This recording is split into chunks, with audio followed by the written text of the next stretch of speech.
la plupart de notre temps dans nos demeures, ainsi que nos enfants, nos épouses, etc., il est important de rappeler quelques règles afin que nos demeures soient un havre de paix et pas un lieu de guerre, un lieu de repos, un lieu plein de miséricorde, un lieu qui nous permet de nous ressourcer, de nous revitaliser. Et malheureusement, c'est un constat, certes amer, mais réel. Aujourd'hui, beaucoup se plaignent de la mauvaise ambiance dans leur demeure. Alors, c'est pour cela que ces règles-là sont essentielles. Prenez-les comme des fondamentaux afin de vivre tranquillement et de manière apaisée, tout en prenant en compte qu'il n'y a pas de maison, il n'y a pas de demeure parfaite. Et même le prophète sallallahu alayhi wa sallam, wa huwa man huwa, n'a pas été épargné, ainsi que Sahaba radiyallahu anhum wa ardahum, et à leur tête, Omar, Abu Bakr, etc. Ils n'ont pas été épargnés de conflits internes dans les demeures. Donc, on va décrire certaines règles qui sont clairement un idéal. Et on essaiera, incha'Allah ta'ala, de s'approcher au mieux et de respecter au mieux et d'appliquer au mieux ces règles-là, car al-kamalu lillah, la perfection appartient à Allah subhanahu wa ta'ala. Et si on appliquait tout ce qu'on transmettait dans la religion, eh bien, on serait parfait. Et encore une fois, al-kamalu lillah, la perfection appartient à Allah subhanahu wa ta'ala. Alors la première des règles qui est essentielle à retenir, c'est qu'il faut apprendre à vivre avec ce qu'on appelle le taraful et ne pas confondre avec al-ghafla. Al-ghafla, c'est une forme d'insouciance mélangée à de la négligence, ce qui est blâmable. Mais at-taraful, c'est le fait de faire quelque part semblant qu'on n'a pas remarqué une erreur, une négligence. C'est-à-dire de tourner un peu le regard, de ne pas agir avec une sorte de détecteur d'erreur à chaque fois, que ça soit chez nous ou en dehors de nos demeures. Sinon, tu resteras sans famille et sans amis. Rémi sans famille. Vous connaissez? C'est des gens qui veulent avoir des amis parfaits et des gens qui pensent avoir une épouse parfaite, un époux parfait, des enfants parfaits. On a un idéal, on aimerait avoir... Surtout aujourd'hui à l'ère des réseaux, les gens se font des films avec ce qu'on leur a vendu sur les réseaux, comme quoi il existerait des femmes presque parfaites ou parfaites physiquement, ce qui est complètement faux, et de même pour les hommes. Donc en fait, tu vas toujours mettre la barre trop haute, même au niveau de la piété. Tu vas vouloir que tes enfants soient tous pieux et vertueux, infaillibles, et que ton enfant, à partir de 3 ans, il prenne déjà un livre tous les soirs, il lise tout seul le Coran et des livres de tafsir, et certains se font des films en pensant que voilà, il faut que mes enfants soient comme ça, il faut que mon épouse soit comme ça, et ainsi de suite, et ensuite il est déçu. Et donc il cherche toujours la moindre erreur, elle cherche toujours la moindre erreur dans l'éducation des enfants ou vis-à-vis de l'époux ou de l'épouse. Eh bien, ça marchera jamais. Parce que l'islam nous a appris, c'est une forme de ibada, le fait de vivre avec at-taraful, pas prêter attention quelquefois, même si tu as capté la chose, tu as capté l'erreur. Et ça, ce n'est pas de la négligence. Non, c'est prendre en considération la négligence des gens, mais de se concentrer sur ce qu'il y a, de plus important, car il y a des priorités même dans l'éducation et dans la relation qu'on a avec autrui. Donc ça, c'est important. Et le prophète alayhi salatu wassalam agissait ainsi, et Sahaba aussi. Donc, voilà, quelquefois, tu vas avoir des négligences chez tes enfants, quelquefois, tu vas avoir des défauts chez ton épouse, ton époux, voilà. Apprends à dire, bon, khalas. Maintenant, je ne parle pas de grosses erreurs, je ne parle pas de négligence répétée, je ne parle pas de comportements qui méritent ici dont la personne mérite de recevoir un conseil. Je ne parle pas de fermer les yeux et de laisser la personne s'égarer. Ad-dinu nasiha, kama qala alayhi salatu wassalam, la religion, c'est le conseil. Et le prophète sallallahu alayhi wa sallam a dit إِذَا رَأَى مِنْكُمْ مُنْكَرًا فَلْيُغَيِّرْهُ بِيَدِهِ فَإِنْ لَمْ يَسْتَطِعْ فَبِلِسَانِهِ فَإِنْ لَمْ يَسْتَطِعْ فَبِقَلْبِهِ وَذَلِكَ أَضْعَفُ الْإِيمَانِ. Lorsque l'un d'entre vous voit un munkar, quelque chose de répréhensible, eh bien, ici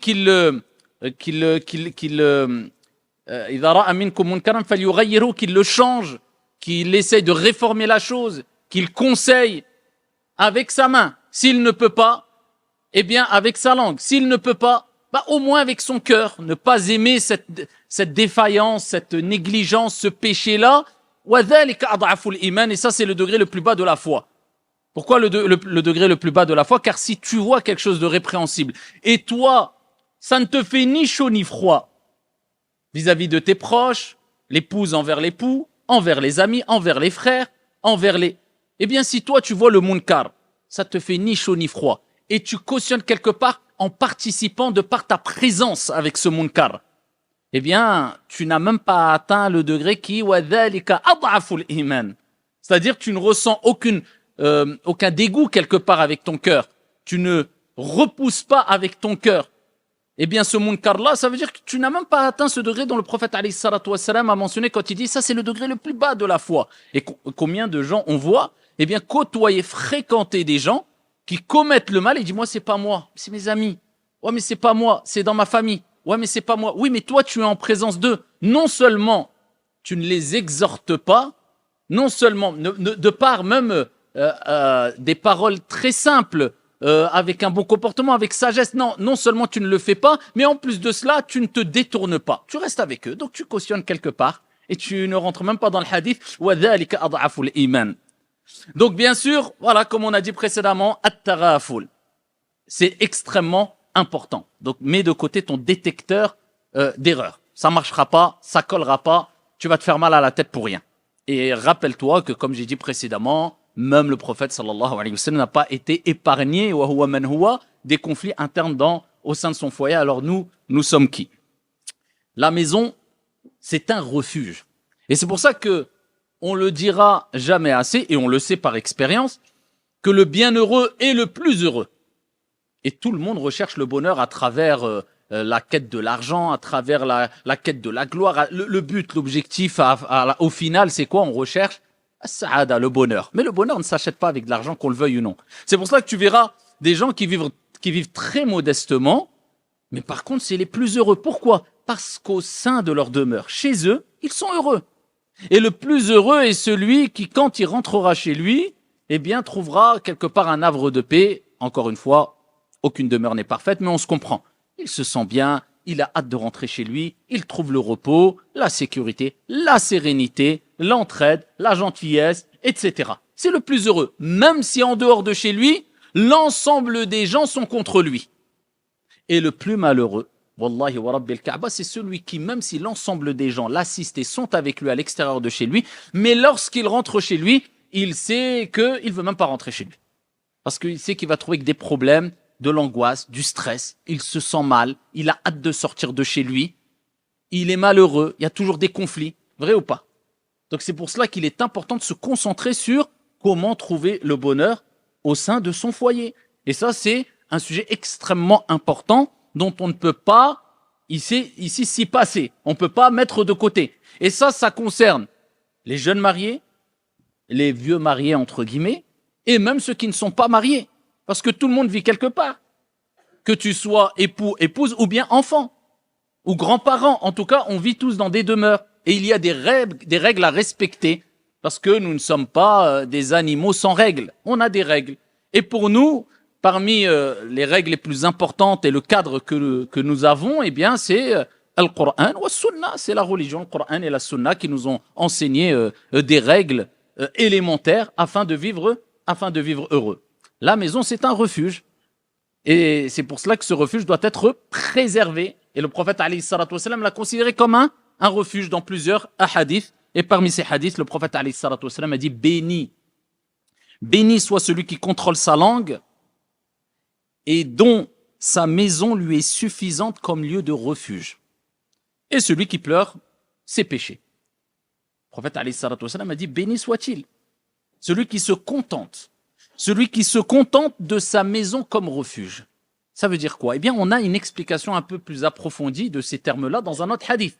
Fi Sahih, le prophète alayhi salatu wassalam, eh bien, a dit, un homme sera en sécurité, sera préservé de al-fitan, les troubles, les problèmes, et ô combien sont nombreuses les fitan, les problèmes, les troubles à notre époque. Vrai ou pas? Jusqu'à ce que même les troubles et les fitan sont rentrés même chez nous, bon gré mal gré, ne serait-ce qu'à travers les réseaux. Avant, on était préservé. Tu rentrais chez toi, tu ne voyais plus rien. Maintenant, même chez toi, tu vois tout ce qui se passe. Donc, psychologiquement, c'est violent. C'est pour ça que un excès d'information, c'est très mauvais pour le moral et pour le psychologique. Et des gens eh bien, au bout de 2 ans, 3 ans, 5 ans, font des dépressions et ils ne se rendent pas compte que c'est un accumul d'informations qui n'étaient pas forcément nécessaires et qui ont surchargé ici ces émotions-là, ces émotions à lui, son intellect, sa vie, etc. Pour ça qu'il faut faire très attention. Al-Fitan rentre aussi dans nos cœurs et dans nos demeures à travers l'excès d'informations et à travers les réseaux. En tout cas, on est quand même plus préservé chez nous que à l'extérieur. Et le prophète sallallahu alayhi wa sallam a dit, un homme sera en sécurité, préservé des fitanes, s'il reste chez lui en temps de trouble. Donc on voit encore que la maison, c'est un endroit de refuge. Et Sahaba et Salaf, c'était connu qu'ils ne sortaient de chez eux que vraiment quand il y avait un vrai besoin. Sinon, eux, c'était une base. Ils étaient, comment on dit ça, casaniers. Ils aimaient rester chez eux. Et même au-delà de ça, quand ils sortaient, vous savez que ce qui est connu dans les athar, dans les récits que vous voyez, vous pouvez lire, et je vous recommande. Ça, c'est un très bon moyen de préserver sa foi en prenant comme exemple les meilleurs. Lisez des livres, et il y a beaucoup de livres qui sont traduits ici sur le comportement, les paroles et actes des pieux prédécesseurs. Vous allez voir comment ils réagissaient. Par exemple, même à l'extérieur, ils avaient que très peu de fréquentation. Et ils voyaient ça comme même une déficience. Ils voyaient cela même comme une déficience, le fait d'avoir trop d'amis, trop de fréquentation, trop d'amis intimes. Et on sait très bien que plus tu fréquentes, eh bien plus tu vas être mêlé à quoi? À des histoires. Et plus tu es mêlé à des histoires, plus tu t'attires des problèmes. Et plus tu occupes ton esprit, et moins tu te concentres dans l'essentiel. Donc c'est pour cela que même eux, à l'époque, ils avaient limité les fréquentations. Ça ne veut pas dire que tu n'as que 2 frères et les autres, ce n'est pas tes frères et tes sœurs, loin de là. Mais c'est que les amis intimes, les gens très proches, bien voilà, il y a ta famille et il y a des amis, mais bon, n'augmente pas, voilà, le nombre d'amis parce que ça n'a jamais été vu d'un bon œil. Et on le sait très bien aujourd'hui par expérience, surtout quand le niveau de piété, de foi, de confiance, de crainte d'Allah subhanahu wa ta'ala a diminué beaucoup chez nous. Et moi le premier par rapport à ceux qui nous ont précédés. Que déjà eux, ils avaient cette vision-là, cette manière de comprendre les choses, de limiter les fréquentations. Alors qu'est-ce qu'ils auraient dit à notre époque?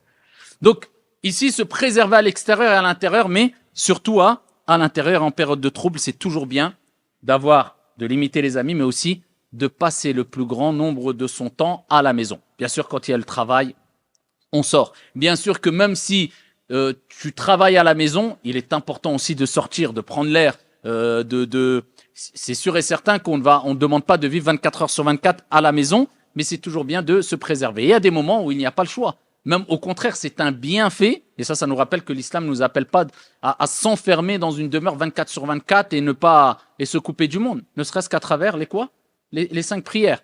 Ce qui est fortement recommandé chez la majorité des savants, voire chez une minorité obligatoire, si on est proche d'une mosquée, etc., c'est d'accomplir les prières à la mosquée. Donc on a cette dimension-là qui est, je reste chez moi, mais il y a un moment où je sors quand même, je me mélange aux gens, je fréquente quand même. D'accord? Et fréquenter ne veut pas dire forcément rester ami intime avec une personne. Non, je les fréquente quand je vais à la mosquée, quand je les vois, quand je suis au marché, etc., etc. Et ça, c'est important d'avoir ce côté sociable. Le musulman, il est sociable. Le prophète sallallahu alayhi wa sallam, il nous dit al-mu'minu alladhi yukhalitu an-nas wa yasbiru ala adahum khayru min alladhi la yukhalitu an-nas wa la yasbiru ala adahum. Le musulman, le croyant, qui se mélange, qui fréquente, qui côtoie les gens, est meilleur et qui patiente quant à leur mal, à leur préjudice, à leurs défauts, leurs déficiences, est meilleur que celui qui s'isole, qui ne fréquente pas les gens. Mais ça, les savants ont expliqué ce texte avec d'autres textes, à partir du moment où, bien sûr, tu es préservé de leur mal et de leur mauvaise influence quand tu es avec eux. Même peut-être, tu peux être quelqu'un de positif pour eux, les influencer dans le bien. Mais si c'est pas le cas, c'est qu anfusakum wa ahlikum nara. C'est nafsi, nafsi, nafsi. C'est préserver vos personnes et vos familles du feu. C'est penser à vous-même. Lorsque tu es dans un avion, même si tu as la personne la plus chère, ton fils, ton enfant, ton père, ta mère, ton épouse, ton époux à côté de toi, s'il y a un réel problème dans l'avion, eh bien, il y a les masques à oxygène, d'accord, qui descendent. Et qu'est-ce qui est recommandé?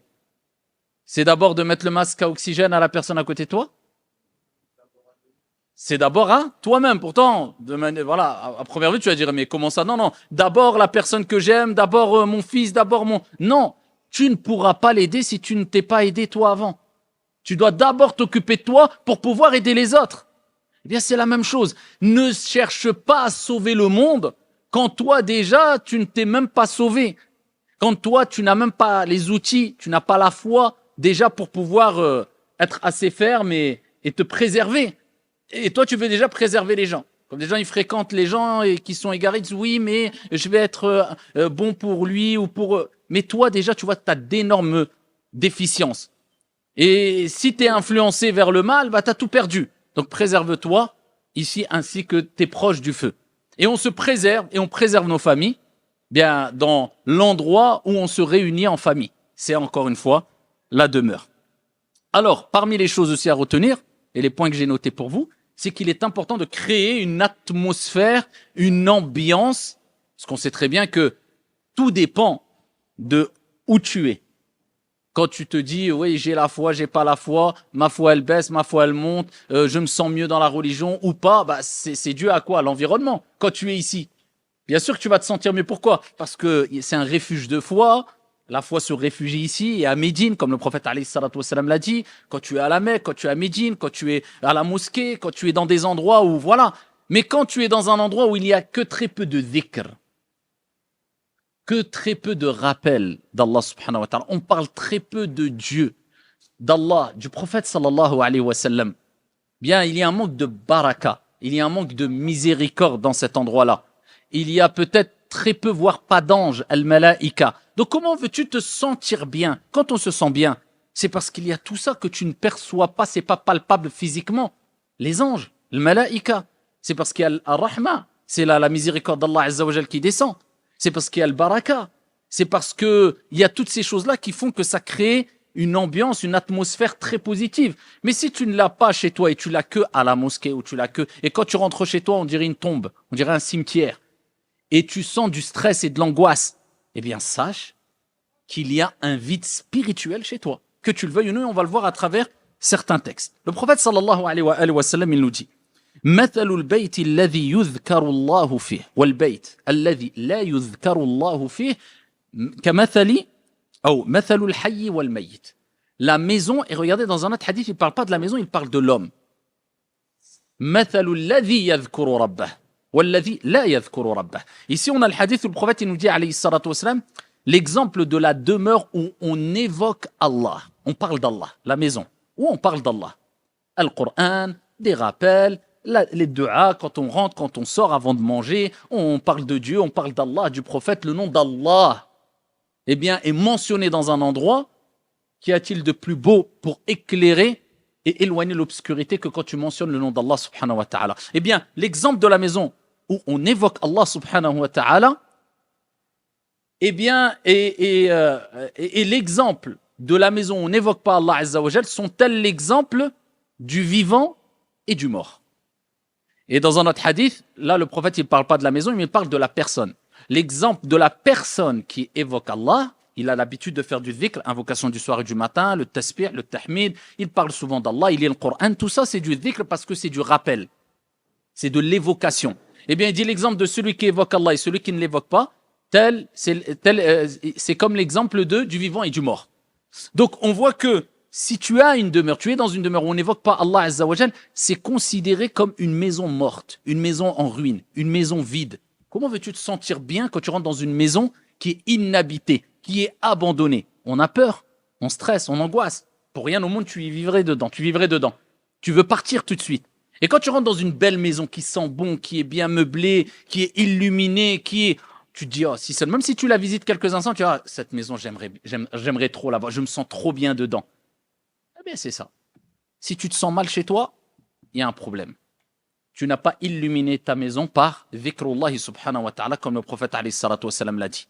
Et le prophète nous a donné les moyens afin d'avoir un minimum de lumière et se sentir un minimum chez soi à travers le dhikr. Encore une fois, il ne s'agit pas de passer son temps du matin au soir à Bismillah, Alhamdulillah, La ilaha illallah, Allahu Akbar, le Coran. Non. Et de ni cuisiner, ni ranger, ni s'amuser, ni prendre du bon temps avec sa famille, non, il ne s'agit pas de ça.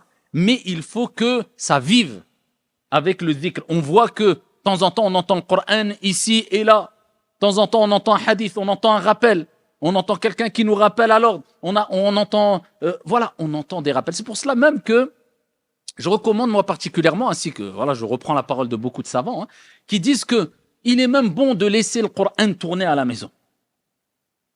Vous savez que le prophète Allah Azza wa Jalla les rappelle dans le Coran al-Karim, wa idha quri'a al-Qur'an fastami'u lahu wa ansitu, quand le Coran, la parole d'Allah tabaraka wa ta'ala est récitée, eh bien vous devez prêter attention, vous devez l'écouter et garder le silence. Mais beaucoup de savants ont dit que ça c'est dans la prière, fils salah. Pendant la prière, quand le Coran est récité par l'imam, nous on récite pas le Coran. On écoute et on prête attention. On se concentre sur la parole d'Allah, sur le fond, avant de se concentrer sur la forme et la mélodie. D'accord? Eh bien, ça c'est pour la prière. En dehors de la prière, par respect, c'est une preuve d'éthique aussi, que quand il y a la parole d'Allah Azza wa Jalla, on prête attention. Mais d'autres savants sont pour dire, ici vaut mieux qu'il y ait le Coran qui est récité, même si on ne se concentre pas sur la parole d'Allah subhanahu wa ta'ala, afin que même dans le foyer, la maison, eh bien les enfants ou nous-mêmes, même si on ne se concentre pas de telle sorte qu'on écoute le Coran sans rien faire d'autre, eh bien vaut mieux avoir un fond de Coran et de temps en temps avoir un rappel, une parole d'Allah, une exhortation qui nous vient, donner l'habitude aux enfants ici d'écouter le Coran, que leur oreille se familiarise avec la parole d'Allah, même quand ils jouent et autres, plutôt que de ne rien entendre et qu'ils l'entendent quasiment jamais. Donc même si tu laisses le Coran tourner chez toi, dans ce but-là, avec cette intention-là, même si tes enfants se concentrent pas, tu ne te concentres pas forcément sur la parole d'Allah Azza wa Jal, sans rien faire à côté, laisse-le tourner. C'est kalamullah. Une parole, elle peut percer ton cœur. Donc même si tu vas profiter d'une parole, d'une ayah, laisse-le. Il n'y a pas de mal, incha'Allah ta'ala. Donc on reste dans le dhikr, les invocations. Et on commence par l'invocation que le prophète sallallahu alayhi wa sallam nous a recommandée avant même d'être à la maison. Source de baraka, c'est de faire la dua. Au minimum, de dire Bismillah, au nom d'Allah. Encore une fois, mentionner le nom d'Allah subhanahu wa ta'ala. Vous savez, l'impact qu'a la mention du nom d'Allah. Quand on dit Bismillah nasta'in billahi azza wa jal, on cherche assistance et secours auprès d'Allah subhanahu wa ta'ala en mentionnant son nom. Pour cela qu'on dit Bismillah avant de manger. Je cherche assistance auprès d'Allah subhanahu wa ta'ala à travers le repas que je vais manger en espérant la baraka et la préservation du mal et des maladies. Quand tu te lèves, Bismillah, je cherche assistance auprès d'Allah azza wa jal en mentionnant son nom.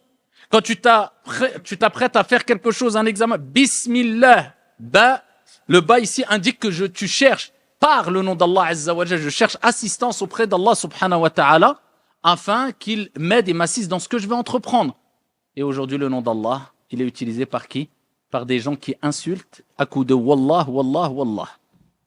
Et comme je dis, ça ne se dit pas de dire on a désacralisé parce que ce qui est sacré restera sacré, mais on a l'impression que certaines personnes veulent désacraliser ce qu'ils ne pourront pas d'ailleurs à travers la banalisation de l'utilisation de la parole d'Allah Azza wa Jal, du Coran dans leurs paroles.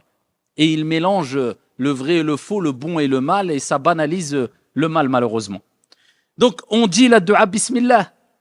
Et ce qui est préférable, c'est de dire Bismillahi walajna wa Bismillahi kharajna wa ala rabbina tawakkalna. Quand on rentre à la maison. Et on rentre du pied droit et on sort du pied gauche, ce qui est préférable. Donc Bismillahi walajna wa Bismillahi kharajna. Au nom d'Allah tabaraka wa ta'ala, par la permission d'Allah azza wa jal, de par sa grâce, je rentre chez moi et je sors de chez moi. وعلى بسم الله ولجنا وبسم الله خرجنا وعلى ربنا توكلنا, toujours. Et on nous plaçons notre confiance en Allah subhanahu wa ta'ala. Et de même quand on sort de chez soi, Bismillah, au minimum vous dites Bismillah. Bismillah quand vous sortez, tawakkaltu ala Allah wa la hawla wa la quwwata illa billah. Bismillah, au nom d'Allah, je place ma confiance en Allah subhanahu wa ta'ala. Tawakkaltu ala Allah wa la hawla wa la quwwata illa billah. Faut bien comprendre les invocations. Même si vous n'êtes pas arabophone, essayez de comprendre au moins la traduction, d'avoir la traduction déjà et de comprendre le sens. Parce que vous allez ressentir les invocations, le dhikr et les évocations d'une autre manière. Et de là, il y aura une impact totalement différente de celle si vous ne compreniez pas ce que vous disiez. La hawla wa la quwwata illa billah. Il n'y a de mouvement, de changement, de transformation, de force. La hawla wa la quwwata, ni de force, illa billah, que par la permission d'Allah subhanahu wa ta'ala, si Allah ici en décide. Donc ça veut dire que quand il y a même un moment de faiblesse, dit la hawla wa la quwwata illa billah. Eh bien, le prophète alayhi salatu wa sallam nous dit, lorsqu'une personne entre chez soi et mentionne le nom d'Allah azza wa jal, shaitan, parce qu'une des causes du stress et du mal qu'il peut avoir chez toi, dans ta demeure, c'est que shaitan a une influence, il est présent. Shayatines peuvent être présents comme al-malaika. Donc à toi de choisir, tu invites les diables ou tu invites les anges chez toi. Et c'est pas en leur envoyant une carte d'invitation, hein. C'est à travers ta relation avec Allah subhanahu wa ta'ala, ni plus ni moins. Eh bien, le prophète alayhi salatu wa sallam dit, shaitan dit à ses disciples, ash-shayatin, vous n'avez pas d'endroit où vous puissiez rester, vous n'avez rien à manger. Khalas. Et s'il rentre sans prononcer le nom d'Allah azza wa jal, shaitan dit, au shayatin, eh bien, ici, vous avez un endroit pour y rester. Vous pouvez rester dormir, sans payer de loyer, rester. Et il reste, et il demeure tout au long de la nuit. Hein. Juste parce que tu n'as pas mentionné le nom d'Allah. Alors imagine-toi, non seulement tu mentionnes le nom d'Allah, tu as juste dit Bismillah. Ce qui est possible de prononcer même pour un enfant de 2 ans ou de 3 ans. Alors imagine-toi, tu lis le Coran, tu fais du dhikr chez toi, tu fais ad-da'wa chez toi, tu écoutes des rappels, tu écoutes le Coran, C'est pas compliqué, mais c'est nous qui rendons les choses compliquées. Eh bien, Shaitan, il dit, ici vous avez un endroit où rester, si ensuite il mange sans prononcer le nom d'Allah, Shaitan dit, vous avez un endroit où rester, de quoi manger. Hadith rapporté par l'imam Ahmed. Et dans le hadith rapporté par Abu Daoud, concernant le fait de invoquer Allah en sortant de chez soi, le prophète sallallahu alayhi wa sallam dit, celui qui sort de chez lui, qui dit Bismillah, tawakkaltu ala Allah wa la hawla wa la quwwata illa billah, eh bien, il sera dit, on prendra soin de toi, tu seras guidé, tu auras ce que tu veux et tu es protégé, et Shaitan restera loin de lui, et Shaitan ne pourra rien contre lui. Subhanallah, juste en faisant une invocation, et ô combien on a besoin de l'assistance d'Allah subhanahu wa ta'ala. Alors ça ne veut pas dire qu'on sort de chez soi, on monte dans sa voiture, j'ai fait de dua, j'ai rien besoin de plus, je fais n'importe quoi, et non, c'est une protection, c'est des causes spirituelles dont on y croit fermement, et qui sont indispensables dans le cheminement du croyant tout au long de sa vie. On a besoin d'être assisté par Allah subhanahu wa ta'ala, par notre Seigneur. On a besoin de cette aide. Et on a besoin de penser à Allah, même quand tout va bien. Car le prophète alayhi salatu wa sallam a rappelé que si tu penses à Allah azza wa jal dans les moments de facilité, quand tout va bien, Allah pensera à toi dans les moments de difficulté. Mais si tu penses à Allah que quand tout va mal, ya Allah. Même celui qui quelquefois n'est pas forcément très croyant, car au fond de tout le monde, il y a quand même cette petite flamme qui est la fitra. Eh bien, quand il est dans une situation, toutes les portes se ferment, à droite, à gauche, devant, derrière, il est au milieu de la mer, il est naufragé, ou il est je ne sais quoi, qu'est-ce qu'il dit? Oh my God, oh mon Dieu.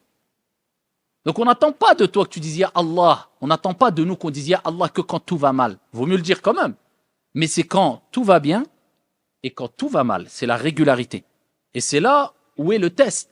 Est-ce que tu vas être dépassé par les bienfaits, par le bonheur, par la réussite, par l'argent, par la sécurité, ou est-ce que tu vas te rendre compte que c'est des bienfaits d'Allah et qu'ils perdureront si tu es reconnaissant vis-à-vis d'Allah, car Allah azza wa jalla dit وَإِذْ تَأَذَّنَ رَبُّكُمْ لَإِنْ شَكَرْتُمْ لَأَزِيدَنَّكُمْ وَلَإِنْ كَفَرْتُمْ إِنَّ عَذَابِي لَشَدِيدٌ.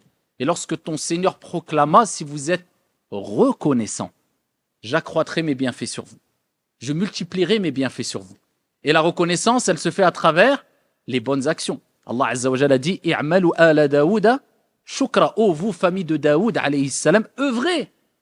Ici, à titre de reconnaissance. La reconnaissance, elle se fait à travers la langue, le cœur et les actions. La langue en disant, comme a dit Ibn Abbas, Alhamdulillah kalimatu kulli shakir. Tu répètes beaucoup, Alhamdulillah. Même si ça va mal, Alhamdulillahi ala kulli hal.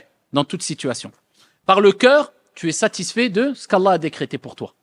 Et par les actions, eh bien, en œuvrant dans le bien. Allah t'a accordé de l'argent, distribue cet argent, une partie de cet argent-là, fi sabilillah, aide les gens. Allah t'a accordé une santé, utilise ta santé pour adorer Allah, rends-toi au hajj, au pèlerinage, aide les gens, etc.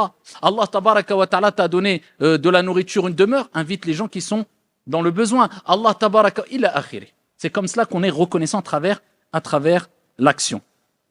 Al-Qur'an fait partie du dhikr aussi. Et regardez le hadith magnifique où le prophète sallallahu alayhi wa sallam nous dit, fi sahih, certes, la maison dans laquelle on lit le Coran, la maison dans laquelle on lit le Coran, apparaît aux habitants des cieux, al-malaïka, comme les étoiles pour les habitants de la terre. Al-malaïka, ils voient la demeure où on lit le Coran comme nous, on voit dans les cieux, eh bien, lors d'une belle nuit, les étoiles. Que c'est beau de voir des étoiles, un ciel étoilé comme ça, là, c'est beau. Eh bien, le malaïka voit de la même manière, et sans rentrer dans les détails, dans le comment, là, c'est des images qui sont données, eh bien, la demeure où on lit le Coran. Lisez le Coran dans vos demeures. Faites vivre vos demeures par la meilleure des paroles qui est Kalamullah Azza wa Jal. Tu ne sais pas lire, apprends à lire. 1 semaine, 2 semaines, tu apprends à lire l'arabe. Même si tu as du mal, le prophète alayhi salatu wassalam a dit, tu as 2 récompenses.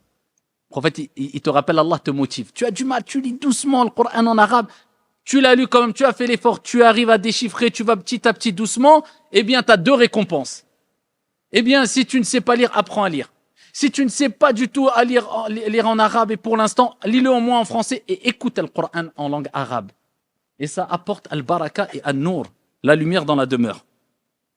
Et aussi parmi les choses à retenir quand on lit le Coran, n'importe quel passage du Coran, mais il y a des passages qui ont été mentionnés qui nous rappellent qu'il y a une spécificité, surtout quand on les lit dans nos demeures. Et particulièrement, Surat al-Baqarah. Surat al-Baqarah.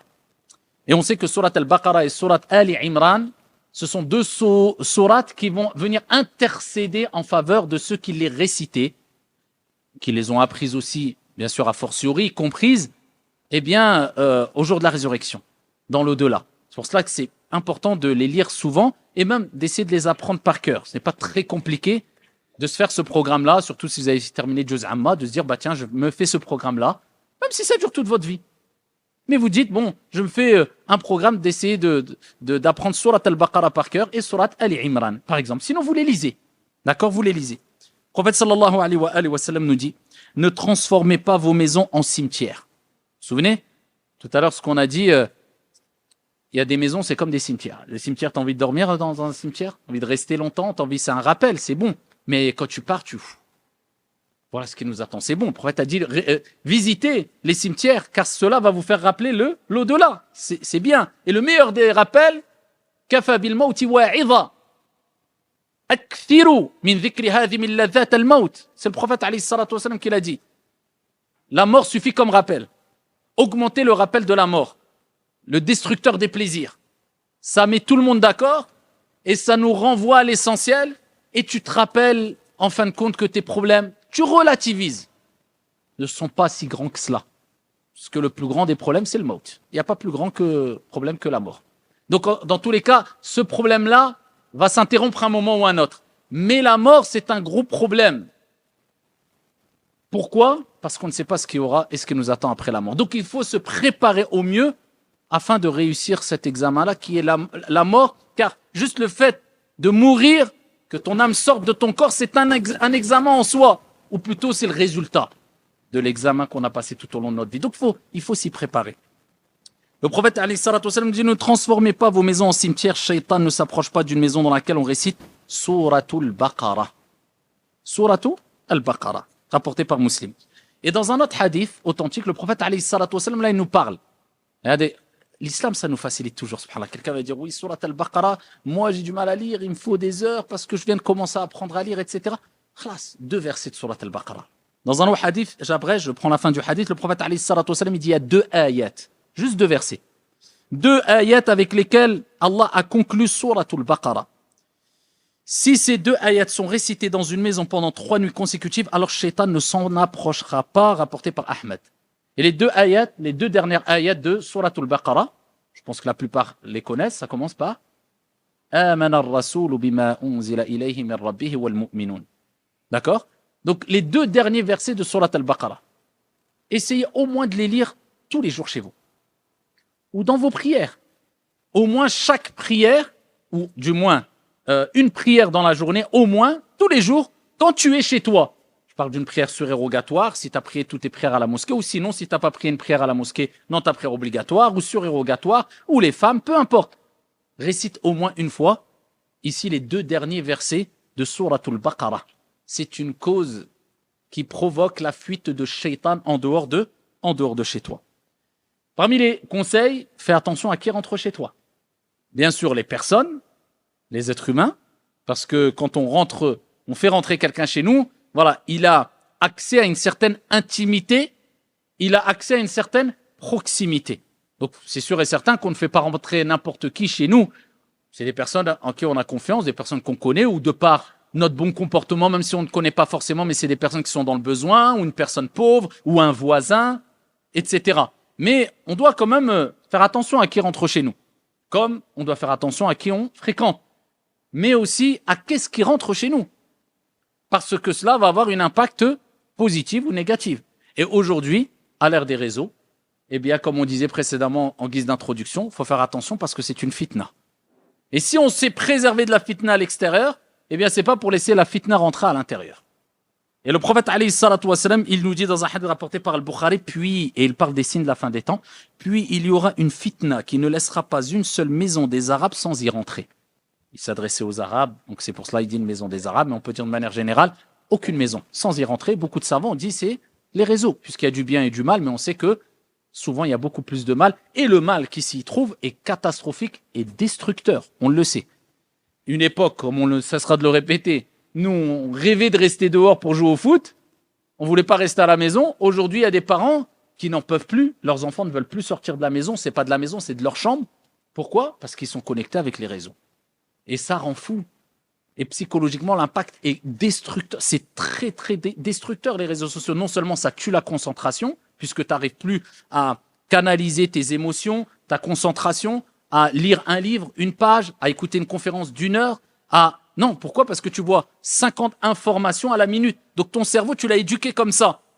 Donc ton corps a besoin d'un maximum d'émotions. Et dès que tu vois qu'il y a une exhortation qui dépasse les 20 minutes comme moi, ce que je suis en train de vous faire, je peux vous dire que la plupart des jeunes, ils sont déjà partis. Là, ils sont plus là. Avec la quarantaine, trentaine avec nous maintenant, ou ceux qui aiment la science et qui, voilà, ils sont déjà partis. 1 minute, 3 minutes, 4, c'est fini. Comment voulez-vous apprendre la religion avec des exercices de 2, 3 minutes, 4 minutes? C'est des rappels, c'est profitable. Même 30 secondes, c'est profitable. Mais croire que tu vas apprendre avec des 3-4 minutes, mais dans tes rêves les plus profonds. Ça n'existe pas, ça n'a jamais existé. Pour apprendre le Coran, mon frère, il faut que tu prennes un mur et ça t'éduque, et même ton nefs, tu l'écrases, et tu vas polémiquer moins et perdre moins de ton temps à jouer les professionnels en géopolitique ou alors les savants, quand tu vas être devant le mur blanc avec ton mushaf et que tu vas comprendre qu'il faut répéter 300 fois ou 200 fois la page pour la retenir, et quand tu l'as retenue, tu dis Bismillah, il me reste encore 600 pages. Ton nefs, ça c'est l'ilm, ça c'est l'éducation de l'âme, ça c'est la science, et je parle même pas du fiqh, de l'aqida, d'usul fiqh, usul tafsir, ila akhiri. Et s'asseoir devant les machères, les savants, et d'écouter des exhortations de 1 heure, 2 heures. Et c'est de l'éducation. Mais les 2 minutes, 1 minute, pourquoi? Il n'y a plus de concentration. Et ça se répercute même à l'école. Les enfants à l'école, ben voilà, la violence s'est banalisée. Parce que nous, la violence, comme on le dit à chaque fois, on la voyait, fallait la voir, la violence, physiquement. Fallait que tu vois une bagarre, fallait que tu vois, pour voir quelque chose de très violent, fallait y aller quand même. Pour voir le haram, fallait aller le chercher, le haram. Mais maintenant, il vient à toi, et tout ce que nous, on a vu peut-être, même pas on a vu en 20 ans, eux, ils le voient en 2 minutes, à travers les réseaux. Tout ce qui se passe dans le monde, ça va vite. C'est destructeur. Donc, si quelqu'un pense pouvoir mettre la baraka, avoir la baraka chez lui, et mettre une bonne ambiance religieuse et spirituelle à la maison, alors qu'il laisse les réseaux éduquer ses enfants, mais il rêve, tu feras pas le poids. C'est trop violent. Et c'est un bouffe-temps, c'est un destructeur. Même nous, même moi le premier, je sais que je perds mon temps quelquefois sur les réseaux. Bien qu'on reste dans le contexte religieux, etc. Quelquefois, tu vas t'échapper un peu, quelquefois, ça détruit le temps. Si encore, tu arrives à te donner une t'auto-discipliner, à instaurer une discipline, et que tu sais ce que tu regardes, tu fais attention, et que à côté, alhamdoulilah, ton zikr, tu le fais, ton Coran, tu le fais, ton travail, tu le fais, le droit qu'ont tes enfants sur toi, ton épouse, tes parents sur toi, tu les respectes. Bon, mais quand tu dis j'ai pas le temps, et qu'à côté, tu as passé des heures et des heures devant Netflix ou sur les réseaux, kadhab, c'est du mensonge, c'est du pur mensonge. On sait très bien que rester une demi-heure sur les réseaux, ça passe vite. Alors que prendre, vous savez c'est quoi, ouvrir le Coran une demi-heure par jour, vous savez c'est quoi l'impact spirituel et même scientifique que tu auras au bout d'un an, une année. C'est énorme.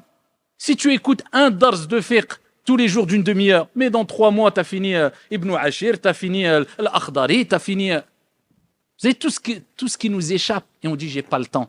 Non, non, c'est simplement tu ne donnes pas du temps au temps. Tu n'as pas comme priorité, tu n'as pas les bonnes priorités. Ni pour tes enfants, ni pour toi, ni pour tes parents. Tu fais n'importe quoi, tu mélanges tout. Il faut s'organiser, avoir une discipline. Le matin, à telle heure, je fais ça, après je fais ça, après je fais ça, après je fais ça. Quand tu as fait ça, tu as des moments libres, au moins tu te dis, ba'da, j'ai fait ce qu'il y a à faire, alhamdoulilah. Mais si tu n'as rien fait de cela et tu perds ton temps toute la journée, c'est vraiment du gâchis. Et le prophète, alayhi salatu wasallam, comme vous connaissez le hadith, il dit ni'matan marbunun fihima kathirun minan nas as-sihhatu wal faragh. De bienfaits dont beaucoup de gens se font avoir dupés, c'est la bonne santé et le temps libre. Donc, faites très attention, surtout pour les enfants, et attention à cette fameuse analyse farfelue qui est de certains parents qui disent quelquefois « Non, moi je préfère laisser mes enfants avec TikTok, même si le petit il a 5 ans ou 6 ans ou je sais pas quoi, et les réseaux, parce que dans tous les cas, il va être confronté aux réseaux, donc vaut mieux qu'il s'y habitue, comme ça il va... Ah, classe, ramène-le en boîte de nuit. Dans tous les cas, t'inquiète pas, il va écouter de la musique, il va voir le haram, il y aura de l'alcool. Vaut mieux qu'il s'habitue, il goûte au vin et à l'alcool, à la Heineken. Comme ça, il va voir que c'est pas bon. Après, il va se dire, en fait, c'est pas bon. Ah, de moi-même, j'arrête. Qu'est-ce que c'est que cela? Allah subhanahu wa ta'ala, il t'a donné des enfants parce que ils ont besoin d'un père et d'une mère pour être éduqués. Comme un oisillon, il va pas voler de ses propres ailes, il a besoin de ses parents. Arrivé à un certain âge, khlas, vole de tes propres ailes. Là, il y a le chemin de la droiture, là, il y a le mur. Prends le mur si tu veux, Allah ya'ounk. Si tu veux le chemin de la droiture, il est là, alhamdoulilah. Marhaban, moi je suis bienvenu à toi, si tu veux le bien, je suis là. Mais quand il a 5 ans, 7 ans, 10 ans, 8 ans, 12 ans, il est faible, il a besoin d'une éducation. Même lui, il va te remercier quand il va prendre conscience, il va mûrir, comme nous. Nous, avant, on entendait des exhortations, on disait, ouais, c'est bon, c'est normal, on est faible, on n'est pas apte, on n'a pas cette maturité pour se rendre compte de ce qui est vraiment bien pour nous. On n'a pas cette vision, on n'a pas cette basira, cette clairvoyance, c'est normal. Sinon, on n'aurait pas besoin de parents. Allah aurait fait les choses autrement. On a besoin d'éducation. Donc c'est à toi d'éduquer tes enfants. Le prophète n'a-t-il pas dit « Kullukum ra' wa kullukum mas'oulun an ra'iyyati » Vous êtes tous responsables et vous serez tous interrogés sur vos responsabilités. Et là, le prophète alayhi salatu wassalam a rappelé que quoi? Les gouverneurs sont responsables, simplement? Ou alors les savants, ou alors les imams, comme certains, ils passent leur temps à critiquer al-hukam, ou bien l'ulama, ou bien l'a'imma, les gouverneurs et les rois, et les ceci et les cela. Ouais, ils sont responsables. Mais non, le prophète, il n'a pas dit tu es responsable de savoir si tel gouverneur va faire cela et tu seras interrogé par Munkar et Nakir dans ta tombe sur sa vie. Non, non, non. Tu as dit kullukum. Vous êtes tous responsables, toi aussi. Quand tu parles et tu dis n'importe quoi, ne dis pas, ouais, mais moi, je suis pas imam, c'est pas grave. Ah, t'es pas imam, t'auras une carte spéciale au jour de la résurrection. Ah, je suis pas imam, c'est où, moi, mon jugement, c'est là-bas? Mais tu rêves. T'es responsable. Et tu seras interrogé sur tes responsabilités. Ceux qui sont sous ta responsabilité, c'est sur cela que tu dois te concentrer. Et délaisse-moi de, les autres ont dit, ils ont fait, ou les imams, ou les savants, ou les gouverneurs. Ah, trop le suqra, c'est Abdallah. Occupe-toi de tes affaires. Allah, il va t'interroger sur toi. Il va t'interroger sur ta mère, il va t'interroger sur ton père, il va t'interroger sur ton fils, il va t'interroger sur ton argent. C'est ça les questions. Tu ne quitteras pas l'esplanade des comptes au jour de la résurrection tant que tu ne sois pas interrogé sur certaines choses et dont et même sur ta jeunesse, où tu l'as passé, ta vie, sur ton argent, où tu l'as acquis, min ayna iktasaba wa fima anfaqa, où tu l'as dépensé. Donc on a cette dimension de jugement personnel qui revient à chaque fois. C'est toi qui vas être interrogé sur toi et ceux qui sont sous ta responsabilité. Et quand tu vois quelqu'un qui s'occupe des gens et qui joue l'expert en géopolitique ou l'expert en sciences islamiques ou l'expert alors qu'il est loin, eh bien sache qu'Allah subhanahu wa ta'ala a fait qu'il oublie sa propre personne, il est égaré. وَلَا تَكُونُوا كَالَّذِينَ نَسُوا اللَّهَ فَأَنْسَاهُمْ أَنفُسَهُمْ. Ne soyez pas comme ceux qui ont oublié Allah Azza wa Jal, Allah leur a fait oublier leur propre personne. Attention d'être parmi ces gens-là. Donc on s'occupe de ceux qui sont sous notre responsabilité. Donc tu rendras des comptes, fais attention à ce que tes enfants regardent. Mets un cadre, regarde, contrôle. Ça ne veut pas dire que tu ne parles pas, que tu n'échanges pas, que tu ne communiques pas, que tu n'expliques pas. Tu n'es pas un tyran à la maison. Ça ne marchera pas. Il faut allier respect, gentillesse et douceur et autorité. Il y en a qui rentrent dans un excès à non, c'est pas grave, c'est pas grave. Trop d'excès dans je laisse tout faire. Et d'autres, ils rentrent dans l'excès dans l'autorité. Il n'explique rien. Il n'a jamais fait un câlin ou embrassé ses enfants. Comme un compagnon était venu voir le prophète, il voulait se vanter de cette situation. Il dit, ah Rasulallah, j'ai tant d'enfants. Je ne sais plus, 10 enfants, je pense. Je ne sais plus. Et il dit, je n'ai jamais embrassé l'un d'eux. Le prophète, vous savez, les Arabes à l'époque, c'était très dur. Le prophète, me dit, man la yarham la yurham. Il a dit, celui qui ne fait pas miséricorde, on ne lui fera pas miséricorde. Le prophète, il rapportait, il sentait l'odeur des enfants de Hassan et Hussein, ces enfants de sa famille qui étaient proches. Pourquoi? On sait que les enfants, ils ont une odeur particulière. Il voyait, il faisait le khutbah. Al-Rasoul, alayhi salatu wassalam, il tenait pas. Ouais, les petits, Hassan et Hussein descendaient, il les prenait. Innama amwalukum wa awladukum fitna, il disait. Vos biens et vos enfants, c'est une fitna. C'est trop fort. J'ai envie de les prendre, c'est des petits. Il y a de la rahma qu'il y avait.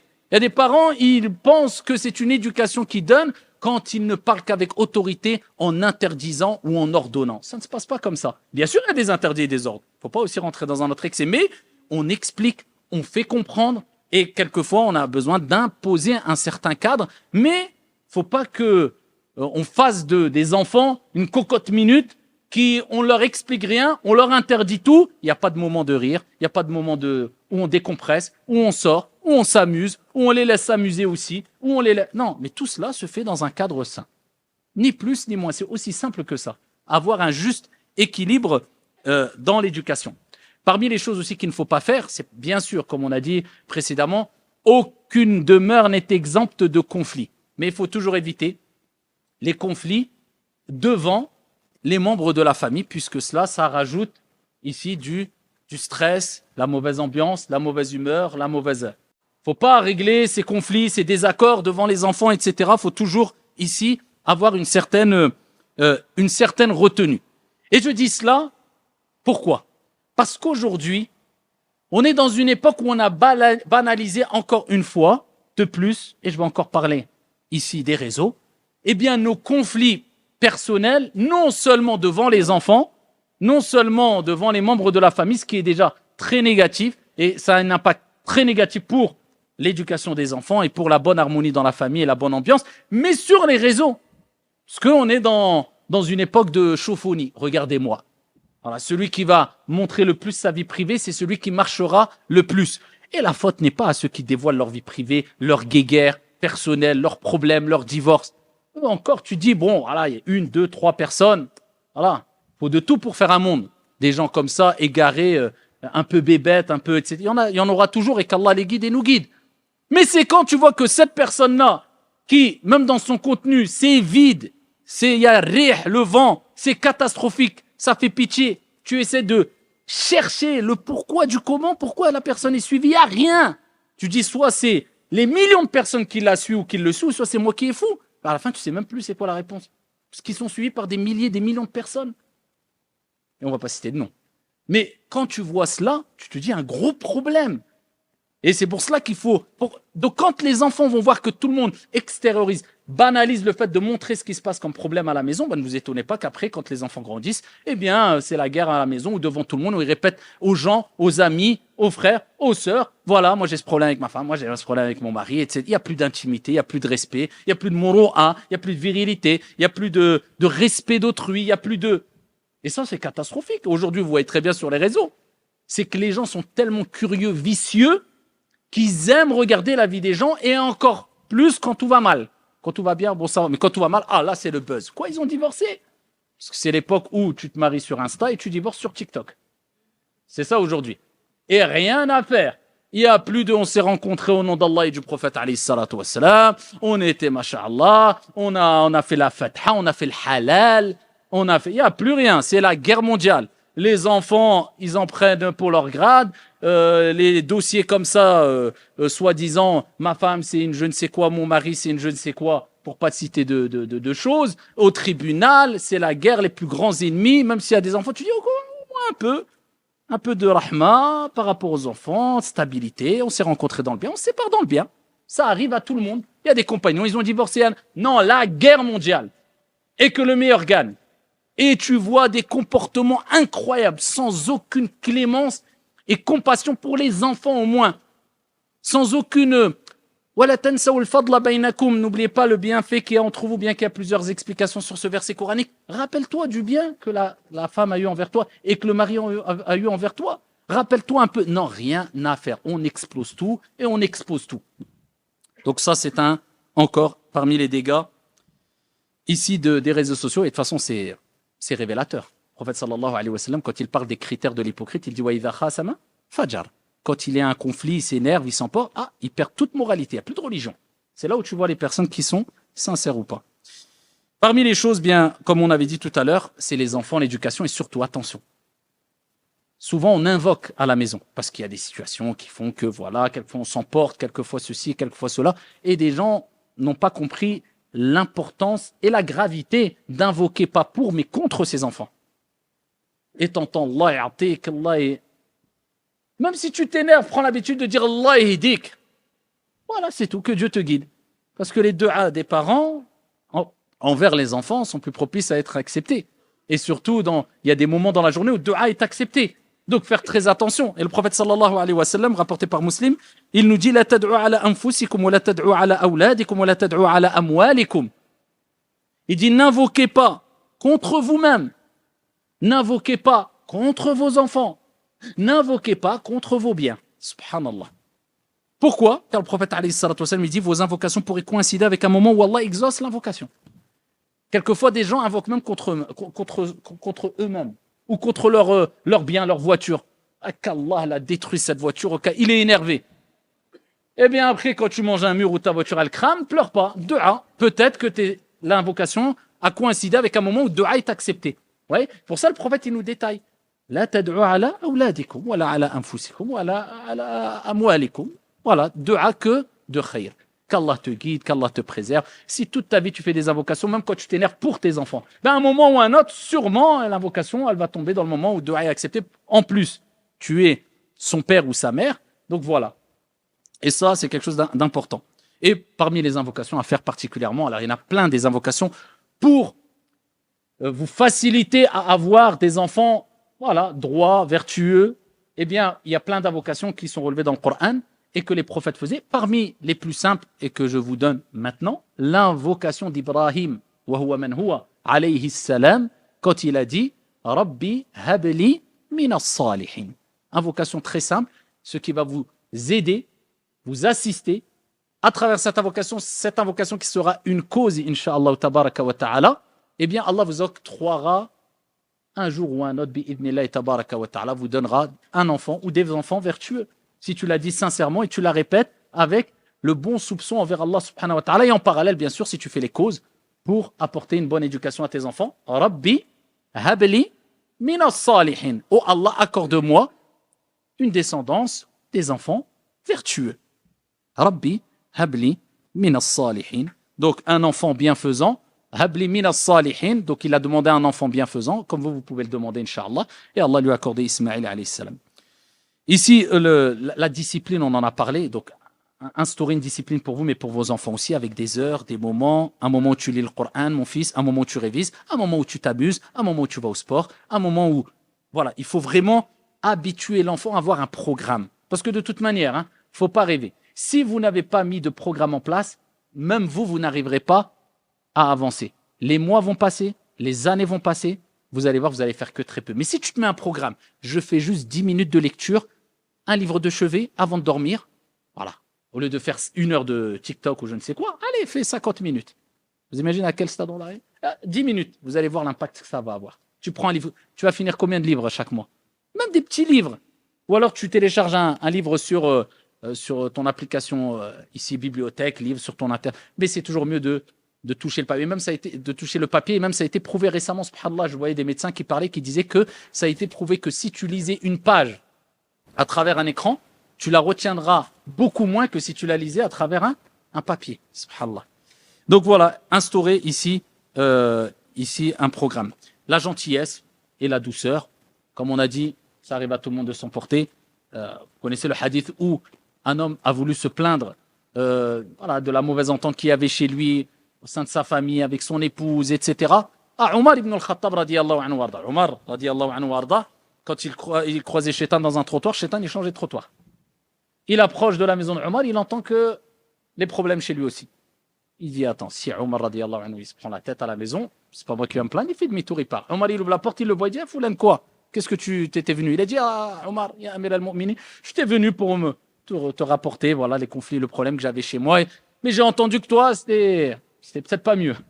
Donc il a dit, khlas, et là, Omar l'a exhorté, il lui a rappelé les qualités de l'épouse, il a rappelé les qualités qu'il y avait, qu'il pouvait avoir au sein des gens de son foyer, qu'il fallait patienter, que la vie était courte, etc. Mais c'est important de faire l'effort, et le prophète, alayhi salatu wassalam, dans le hadith rapporté par Ahmed, il dit, quand Allah, azza wa jal, veut du bien à des gens d'une maison, eh bien, il introduit de la gentillesse, de la douceur parmi eux. Et quand il y a de la gentillesse, du respect, eh bien, au sein d'une famille, eh bien, ça, c'est un signe qu'Allah, azza wa jal, veut du bien à ses habitants. Quand les enfants parlent gentiment avec leurs parents, l'épouse avec l'époux, l'époux avec l'épouse, avec les enfants, et la akhiré, ça, c'est une preuve qu'Allah veut du bien, sinon c'est une preuve qu'Allah, azza wa jal, veut sûrement du mal. Donc, il faut s'efforcer à parler avec gentillesse. Et il y a une différence entre exhorter, être ferme et crier. Crier, ça n'a jamais été une solution. Et frapper, alors là, encore moins. C'est pour cela qu'il faut toujours avoir recours à la douceur et la gentillesse, en gardant l'autorité, bien sûr. Et surtout, instaurer le respect. Le respect, c'est le plus important, surtout pour les enfants. Et ça s'inculque à l'âge le plus bas. Vous savez, l'imam Malik, rahmatullahi alayhi, regardez, il a été éduqué par une femme. Et d'ailleurs, la femme, quand ils disent oui, la femme, elle n'a pas une grande importance et valeur dans l'islam. Vous savez, je vous ai parlé de la khutbah qui a été faite à Médine c'était Mariam, la femme, qui, elle a une sourate qui porte son nom, Mariam. Isa alayhi salam, on parle de qui? De sa mère, Mariam. Moussa alayhi salam, on parle de qui? Sa mère. L'imam Malik, même quand on parle des grands savants, on parle de. Le prophète alayhi salatu wassalam l'a éduqué, il est né orphelin. Sa mère. Ensuite, c'était des femmes, des nourrices qui prenaient la relève. Ici, quand on parle de l'imam Malik, rahmatullahi alayhi, éduqué par qui? Par sa mère. L'imam Malik, elle avait l'habitude de mettre la imama et des beaux vêtements à l'imam Malik quand il était tout petit. L'éducation tarbiya. Parce qu'on dit que la mère, la femme, c'est la première éducatrice, la première école. Eh bien, ici, elle l'envoyait chez Rabi'a. Elle disait, idhab ila Rabi'a. Va chez Rabi'a, un savant. Et elle disait, prends de son comportement avant de prendre de sa science. C'est ce qu'il faut inculquer aux enfants. Al-adab, la bienséance, les bienséances, al-adab et le bon comportement avant la science. Ô combien ont beaucoup de science? C'est une karitha, une catastrophe. Quand le prophète alayhi salatu wassalam dit inna minkum munafirin, il y a parmi vous des gens qui font fuir. Eh bien, il y a parmi ces gens-là, des gens qui ont beaucoup de science. Mais ils font des dégâts, hautains, prétentieux, ils rabaissent, ils humilient, ils n'appliquent pas ce qu'ils ont, etc. Mais il y a des gens qui ont très peu, mais le comportement, ne serait-ce qu'avec le comportement, avec saint, avec le silence, wallah, ils font beaucoup plus de bien que des gens qui ont beaucoup de science. Parce qu'ils gagnent les cœurs. Et ils ne font pas fuir. Et donc le comportement, si tu l'inculques à tes enfants, même s'ils ont des déficiences dans ceci et cela, ils vont gagner les cœurs. Beaucoup de portes vont s'ouvrir à eux. Quand tu as quelqu'un qui a un bon comportement, même dans une entreprise, même le choix, il est clair quand tu dois choisir. Entre quelqu'un qui est performant, mais son comportement c'est cata, et quelqu'un qui est peut-être un peu moins bon, mais excellent son comportement, confiance, respect. Donc, il faut inculquer cela parce que ça se fait de plus en plus rare. Surtout maintenant à notre époque où on voit les enfants rois. Alors là, ça ne veut pas dire que tu ne peux pas gâter ton enfant, mais il faut qu'il prenne conscience qu'il a mérité ce que tu lui as donné et qu'il est reconnaissant. À ce moment-là, pas de problème. Mais quand il est ingrat, il dit même pas merci, même pas barakallahu fik, il a un mauvais comportement, il est hautain envers ses parents, il faut lui dire tu rêves pour avoir un cadeau. Il faut qu'il comprenne que ça se gagne. Et là, aujourd'hui, quand on voit que même des enfants maintenant, quand nous, à notre époque, là, on n'est pas 80 ans, mais on a pris de l'âge, eh bien, juste à notre époque, quand on avait 15 ans, 16 ans, 13 ans, 10 ans, juste quand on voyait des personnes âgées ou des invités à la maison, c'était le plus grand des respects. On allait, on saluait, on baissait la tête. Maintenant, tu vois le petit, il a 10 ans, presque il fait un check au gars. S'il lui dit bonjour à la personne âgée, ouais, salut, il veut même pas salam.